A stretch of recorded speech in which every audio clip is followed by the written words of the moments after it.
What's going on? This is Michael, Love and Freedom. Good morning, good evening, good afternoon, wherever you may be.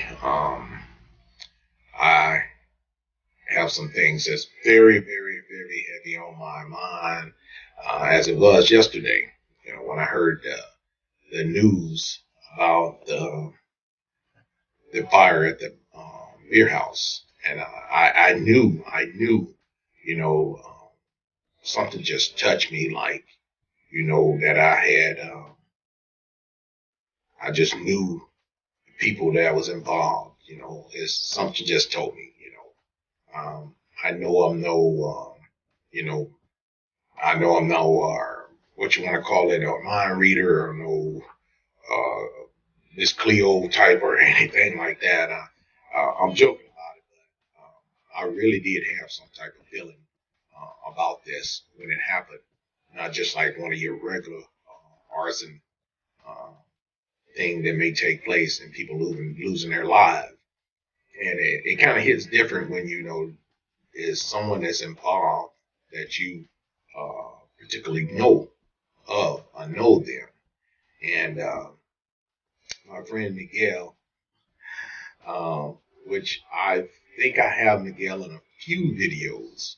Uh, and I know the recent one that I have uh, here, I'm going to show you guys just 3 months ago. 3 months ago, I ran into Miguel. My wife and I was out eating at one of our favorite seafood place, chicken seafood place, and Miguel was there having lunch. And I went over to the table and talked to him, and as you can see on the video, he was just as cheerful and delightful as always. Great guy, uh, always hustling. He was always hustling out there, selling his flowers and his balloons. His hustle was he go up and down Obregon in the area of San Luis, and he sell flowers and balloons to people in the nightlife. If you happen to be out with your significant other or friend or someone, and he'll come up to you and ask if you want to buy flowers or whatever for the person you with. And Miguel was a great, great, uh, fun person to be around for those who know him. And he never was a rude person. He always treated everybody with kindness. And he was very polite, well spoken gentleman. If you looked at him, you would probably think that he's just another one of those panhandler type person out there in the street, just trying to make ends meet. But he was doing very well for himself. He was definitely doing well for himself. And I remember calling, talking to him one night. I saw him out with me and one of my friends, uh, the old gentleman you guys probably seen on my channel before, the Vietnam vet. We was out and I was talking to him because he had a large amount of money in his pocket. He was carrying a knot. And I used to tell him, hey, Carlos, you should be carrying that kind of money around, man, stuff like that. And we was talking and stuff. And he was very up in spirit and happy-go-lucky type person. And tonight, when I was just browsing through to see if there was any updates about the people, someone had posted him along with the other victims, and uh,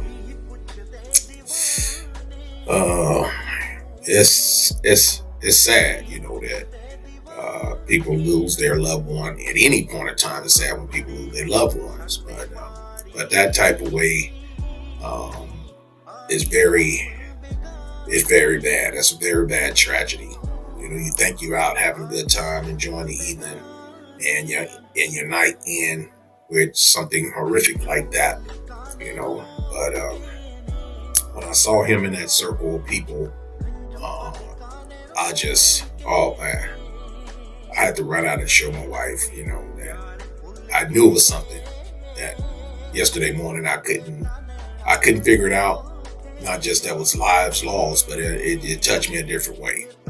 And now I know why. And now I know why. So my prayers go out to all those families that lost someone in this tragedy. And if anybody have any information about Carlos people or you know, his work, where he resided, where he lived, or people that know of him or his family, please reach out to me, and I would like to pay my respect and see what I can do to help them out. You know, so let me know if you guys are watching this video over here in St. Louis, or share it with a friend and family members or anybody that may be watching this.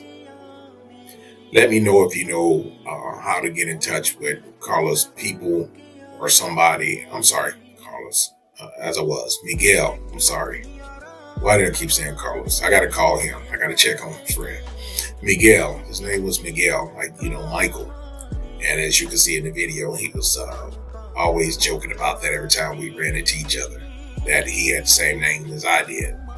But if anybody know Miguel's people, please reach out to me at my email, blackmaninmexico@gmail.com, or reach me on Facebook at Love and Freedom, and let me know so I can, like I said, pay my respect, or maybe help the family out, you know, a little something. You know, it's very sad. It's hurting. It's hurting to know that you know, like I tell you, you know, the next day is not promised to no one.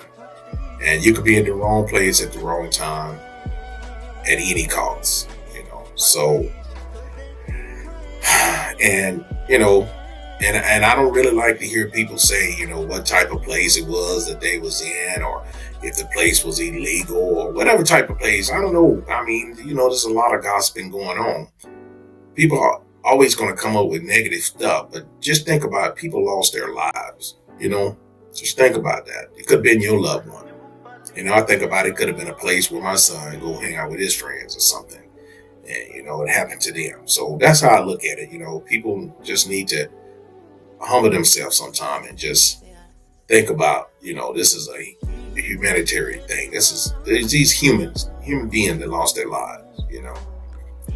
So let's, you know, forget all about the negative stuff that's out there in the air about this tragedy, loss, and just keep the family members in prayer, and just make sure, you know, you're carrying out your day, and make sure you always tell the person, your family and friends, how much you care about them, because, you know, they may leave home and never return.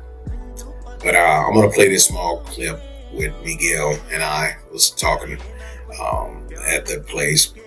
We was out getting something to eat, and we ran across him in there, and it's gonna hurt for a minute, just to remind how I've been knowing him for many years, at least 5 or 6 more, something of that matter. I've been knowing him for about 5, 6 years easily. So, well, Miguel, my brother, rest easy, my brother. Rest easy. Until we meet again, my brother.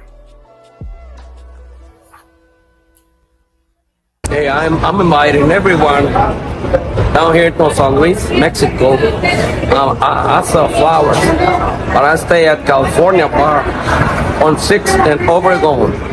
So whenever you want flowers or need any, and for any special occasion, find me at California. My name is Miguel. Michael. There you go, my brother.